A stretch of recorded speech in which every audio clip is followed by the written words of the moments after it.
സമയമില്ല. പറഞ്ഞാൽ തീരാത്തത്ര ഒരുപാട് കുഴപ്പങ്ങളുണ്ട്. ഒരൊറ്റ കുഴപ്പം ഞാൻ പറയുന്നില്ല, നമ്മുടെ പ്രിയപ്പെട്ട മുജാഹിദ് ബാലുശ്ശേരി പറയട്ടെ തബ്ലീഗിന്റെ കുഴപ്പം എന്താണെന്ന്. ഇത് തബ്ലീഗ്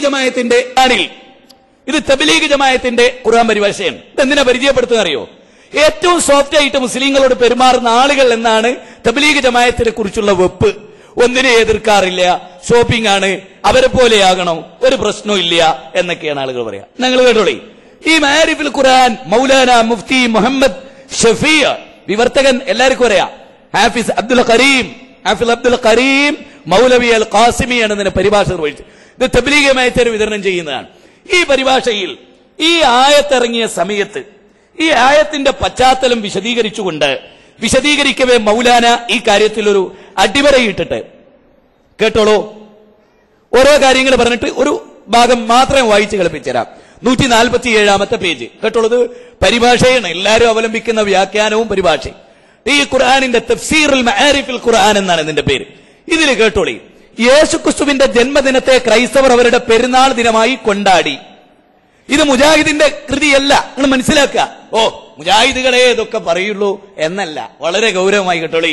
തബ്ലീഗ് ജമാഅത്ത് സാധാരണ വായി കൈയിട്ടാ കടിക്കാത്തവരാണ്, ചേരന്റെ മാതിരിയാണ് എന്നൊക്കെയാ, ഒരു വിശല്ല, മറ്റോല് രാജവമ്പാലയാണെന്നൊക്കെയാണ് ആലങ്കാരികമായിട്ട് പറയാ. കേട്ടോളി നിങ്ങള്, യേശുക്രിസ്തുവിന്റെ ജന്മദിനത്തെ ക്രൈസ്തവർ അവരുടെ പെരുന്നാൾ ദിനമായി കൊണ്ടാടി.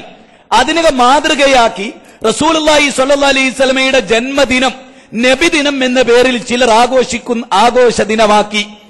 അന്നേ ദിവസം തെരുവുകളിൽ പ്രകടനം നടത്തിയും തെറ്റായ വഴക്കങ്ങൾ സൃഷ്ടിച്ചും അലങ്കാര ബൾബുകൾ ചാർത്തിയും അതൊരു ഇബാദത്തായി കാണാൻ തുടങ്ങി. സഹാബികളുടെയോ താബീങ്ങളുടെയോ ഈ ഉമ്മത്തിലെ മുൻഗാമികളുടെയോ പ്രവൃത്തികളിൽ ഇതിന് യാതൊരു തെളിവും ഇല്ല. തബ്ലീഗ് ജമാഅത്തിൽ എത്ര പേർ നബിദിനത്തിന് പങ്കുള്ളുണ്ട്? എത്ര പേര് ഇതിന് പൈസ കൊടുക്കുന്നുണ്ട്? മിനിമം നിങ്ങളുടെ പരിഭാഷകൾ വായിച്ചൂടെ? തബ്ലീഗിനെ അംഗീകരിക്കുന്ന, അതിനെ സമീപിക്കുന്ന, അതിനെ വെള്ളപൂശുന്ന, അതിനോട് ചേർന്ന് നിൽക്കാൻ ആഗ്രഹിക്കുന്ന, അവർ തർക്കടില്ല എന്ന് പറയുന്ന ആളുകളെ നിങ്ങൾ ഒരു കാര്യം മനസ്സിലാക്കണം. സൂറത്ത് മാഇദയുടെ 5-ാമത്തെ വചനം വിശദീകരിക്കവെയാണ് ഇത് വിശദീകരിച്ചത്. കേട്ടില്ലേ? ഇനി ഞാൻ കൂടുതൽ പറയണോ? ഞങ്ങൾ പറഞ്ഞാലേ കുഴപ്പമുള്ളൂ.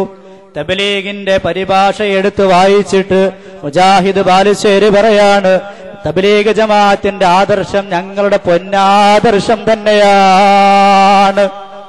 അതുകൊണ്ടാണ് മക്കളെ 1965 കേരള മുസ്ലിമീങ്ങളുടെ ഔദ്യോഗികമായ, കേരള മുസ്ലിമീങ്ങളുടെ ആധികാരികമായ പണ്ഡിത സംഘടന സമസ്ത കേരള ജംഇയ്യത്തുൽ ഉലമ 1965 ഒക്ടോബർ 16-ാം തീയതി മഹാനായ റഈസുൽ മുഹഖഖീൻ കണ്ണിയത്ത് അഹമ്മദ് കുട്ടി മുസ്ലിയാർ മഹാനവറുകളുടെ അധ്യക്ഷതയിൽ ചേർന്ന സമസ്തയുടെ അതേ തീരുമാനം എന്താണെന്നറിയോ? തബ്ലീഗ് ജമാഅത്ത് ബിദ്അത്തിന്റെ പ്രസ്ഥാനമാ. തബ്ലീഗ് ജമാഅത്തുമായി പൊതുജനങ്ങൾ വിട്ടുനിൽക്കണമെന്ന് കാന്തപുരം എന്ന സമസ്തയുടെ സെക്രട്ടറിയല്ല, കാന്തപുരം എന്ന സമസ്തയിലുണ്ടോ? അതേ കണ്ണിയത്ത് അഹമ്മദ് മുസ്ലിയാരും അതേ അധ്യക്ഷനായ 965 സമസ്തയാ തീരുമാനമെടുത്തത്. എപിക്കാര് മാത്ര തബ്ലീഗുകാർ എതിർക്കുന്നത് അല്ല, സമസ്ത പണ്ടേ പറഞ്ഞതാണ്. ഷംസുൽ ഉലമ ഖുത്ബി മുഹമ്മദ് മുസ്ലിയാരും അറിയില്ലെങ്കിൽ നിങ്ങളുടെ ഉസ്താദുമാരോട് ചോദിച്ചു നോക്കൂ, ആരാണ് ഖുത്ബി മുഹമ്മദ് മുസ്ലിയാർ, ആരാണ് കണ്ണിയത്ത് ഉസ്താദ്? വലിയ മഹാന്മാരല്ലേ, വലിയ ഔലിയാക്കന്മാരല്ലേ? ആ മഹാന്മാര് അതേ തബ്ലീഗ് ജമാഅത്ത് എന്ന് പറയുന്നത് ബിദ്അത്തിന്റെ പ്രസ്ഥാനമാണെന്ന് പ്രഖ്യാപിച്ചിട്ട് അതേ തബ്ലീഗ് ജമാഅത്തിന് വേണ്ട എല്ലാവിധ പശ്ചാത്തല സൗകര്യവും ഒരുക്കി കൊടുക്കുന്നവരെ നിങ്ങളൊന്ന് നെഞ്ചത്ത് കൈവച്ച് ചിന്തിക്കേണ്ടതാണ്. എന്താണ് ദക്ഷിണ കേരള ജംഇയ്യത്തുൽ ഉലമയുടെ ഡ്യൂട്ടി? സമസ്ത കേരള ജംഇയ്യത്തുൽ ഉലമ അത് വടക്കൻ കേരളത്തിൽ മാത്രമായി ഒതുങ്ങിയപ്പോ തെക്കൻ കേരളത്തിലെ ആലിമീങ്ങൾ ചെന്ന് സമസ്തക്കാരോട് പറഞ്ഞു, ഈ തെക്കൻ കേരളത്തിലേക്ക് സുന്നത്ത് ജമാഅത്തിന്റെ പ്രചരണത്തിന് വേണ്ടി നിങ്ങൾക്ക് എത്താൻ കഴിയുന്നില്ല, അതുകൊണ്ട് ഞങ്ങൾ ഇവിടെ പ്രവർത്തിച്ചു കൊള്ളാം, നിങ്ങളുടെ ആശീർവാദം തരണമെന്ന് പറഞ്ഞപ്പോ സമസ്തയുടെ ആശീർവാദത്തോടെ ദക്ഷിണ കേരള ജംഇയ്യത്തുൽ ഉലമ രൂപീകരിച്ചത് സുന്നത്ത് ജമാഅത്തിന്റെ നിലനിൽപ്പിന് വേണ്ടിയാണ്, സുന്നത്ത് ജമാഅത്തിന്റെ പ്രചരണത്തിന് വേണ്ടിയാണ്. ആ സുന്നത്ത് ജമാഅത്തിനോട് എന്ത് കമ്മിറ്റ്മെന്റ് ആണ് പ്രിയപ്പെട്ട മക്കളെ നിങ്ങൾക്കുള്ളത്? തബ്ലീഗ് ജമാഅത്ത് അതേ ബിദ്അത്തിന്റെ പ്രസ്ഥാനമാണെന്ന് സമസ്ത പ്രഖ്യാപിച്ചപ്പോ ഞങ്ങൾക്കൊന്ന് പഠിക്കാനുണ്ട് എന്ന് പറഞ്ഞ് മാറി നിന്നു. പഠിക്കാൻ എത്ര വർഷം വേണം? 1965 സമസ്തയുടെ തീരുമാനമാണ്. കൊല്ലം എത്രയായി മക്കളെ? ഒരാൾ LKG മുതൽ PhD വരെ പഠിക്കണമെങ്കിൽ 24 വർഷം മതി. ഒരു തബ്ലീഗ് ജമാഅത്തിനെ കുറിച്ച് പഠിക്കാൻ എത്ര വർഷമാണ് നിങ്ങൾ എടുക്കുന്നത്? ഇന്ന് വരെ ദക്ഷിണ കേരള ജംഇയ്യത്തുൽ ഉലമയുടെ പണ്ഡിത സഭ തബ്ലീഗിനെ കുറിച്ച് പറഞ്ഞിട്ടില്ല. ഒന്നുകിൽ ബിദ്അത്തുകാരാണെന്ന് പറയണം, അല്ലെങ്കിൽ സുന്നികളാണെന്ന് പറയണം. രണ്ടാലെന്ന് പറഞ്ഞിട്ട് ഈ സമുദായത്തെ രണ്ടാലൊരു സ്ഥലത്ത് കൊണ്ടുപോയി നിർത്തണം. ദക്ഷിണ കേരള ജംഇയ്യത്തുൽ ഉലമയോട് ഞങ്ങൾക്ക് ആദരവുണ്ട്. എന്താണ്? തബ്ലീഗ് ജമാഅത്തിന്റെ അതിപ്രസരം നടന്നുകൊണ്ടിരിക്കുകയാണ്. ആരാണ് ഇവർക്ക് വളം വെച്ചു കൊടുക്കുന്നത്? ആരാണ് ഇവർക്ക് വേണ്ട പശ്ചാത്തല സൗകര്യം ഒരുക്കി കൊടുക്കുന്നത്? ഒന്നുകിൽ പറയണം ബിദ്അത്തുകാരാണ്, അല്ലെങ്കിൽ പറയണം സുന്നികളാണ്. നമുക്ക് ഒരുമിച്ച് പ്രവർത്തിച്ചുകൂടെ?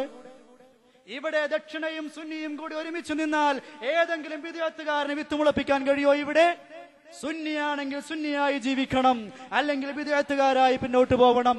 ഇത് ഞാൻ ആക്ഷേപിക്കുകയല്ല, വേദന കൊണ്ട് പറയുകയാണ്. തബ്ലീഗ് ജമാഅത്തിന്റെ സമ്മേളനത്തിന് സൗകര്യം ഒരുക്കി കൊടുക്കാൻ ഏത് കിതാബിലാ തെളിവ് കണ്ടത്? പറഞ്ഞത് മഹദിയായ ആയിഷ ബീവി റളിയല്ലാഹു അൻഹാ അവിടത്തിന്റെ ഹദീസ് ഉദ്ധരിക്കുകയാണ്. മൻ വഖറ സാഹിബ ബിദ്അത്തിൻ ഫഖദ് ആന അലാ ഹദ്മി ദീനിൽ ഇസ്ലാം. ഒരാൾ ബിദ്അത്തുകാരനെ ആദരിച്ചാൽ, ബിദ്അത്തുകാരനെ ബഹുമാനിച്ചാൽ അവൻ ഇസ്ലാമിനെ പൊളിക്കാൻ സഹായിച്ചവനായി എന്ന് സയ്യിദത്തുന ആയിഷ റളിയല്ലാഹു അൻഹ പ്രഖ്യാപിച്ചത് അൽ ജാമിഉൽ അഹ്കാമിൽ ഖുർആനിൽ രേഖപ്പെടുത്തിയിട്ടുണ്ട്. ഇമാം തബറാനി അവിടുത്തെ അൽ മുഅ്ജമുൽ ഔസത്തിൽ രേഖപ്പെടുത്തിയിട്ടുണ്ട്. ഇമാം ബൈഹഖി തങ്ങൾ ശുഅബുൽ ഈമാൻ രേഖപ്പെടുത്തിയിട്ടുണ്ട്. ഒരുപാട് പണ്ഡിതന്മാര് രേഖപ്പെടുത്തിയിട്ടുണ്ട്. ബിദ്അത്തുകാരനോടുള്ള സമീപനം എന്തായിരിക്കണമെന്ന് സർവ്വ പണ്ഡിതന്മാരും രേഖപ്പെടുത്തി. ഇമാം നവവി റഹ്മത്തുള്ളാഹി അലൈഹി അവിടുത്തെ അദ്കാർ രേഖപ്പെടുത്തുന്നത് കാണാം. ആർക്കൊക്കെ സലാം ചൊല്ലാം, ആർക്കൊക്കെ സലാം ചൊല്ലിക്കൂടാ? ബാബു മൻ യുസല്ലമു അലൈഹി വമൻ ലാ യുസല്ലമു അലൈഹി വമൻ യുറദ്ദു അലൈഹി വമൻ ലാ യുറദ്ദു അലൈഹി എന്ന് പറഞ്ഞ ഒരു അധ്യായം ഇട്ടിട്ട് പറയുകയാണ്. വഅമ്മൽ മുബ്തദിഉ, ഒരു മുബ്തദിഅ വമൻ ഇഖ്തറഫ ദംബൻ അലീമാ, ഒരു വൻ ദോഷം ചെയ്തയാള് അയാൾ തൗബ ചെയ്തു മടങ്ങിയിട്ടുമില്ല. എന്നാൽ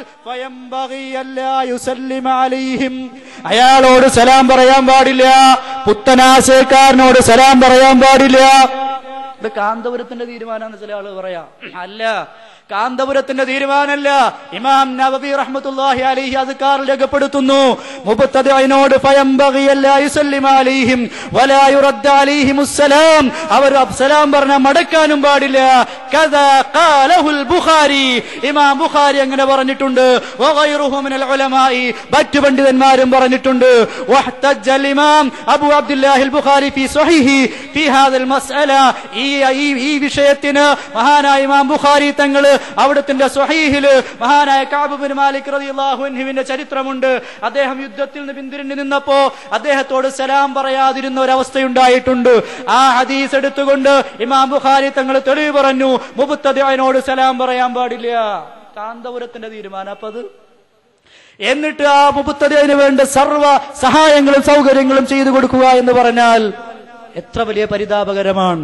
ആ വിഷയം ഞാൻ അത്രയും പറയുകയാണ്. എന്റെ പ്രിയപ്പെട്ട ദക്ഷിണയുടെ പ്രവർത്തകരെ, നാം ഒന്ന് ചിന്തിക്കണം. തബ്ലീഗ് ജമാഅത്ത് ബിദ്അത്തിന്റെ പ്രസ്ഥാനമാണ്. അവർക്ക് വെള്ളവും വളവും വെച്ചു കൊടുക്കാനാണോ ദക്ഷിണ കേരള ജംഇയ്യത്തുൽ ഉലമ നമ്മൾ ഉണ്ടാക്കിയത്? ഞാൻ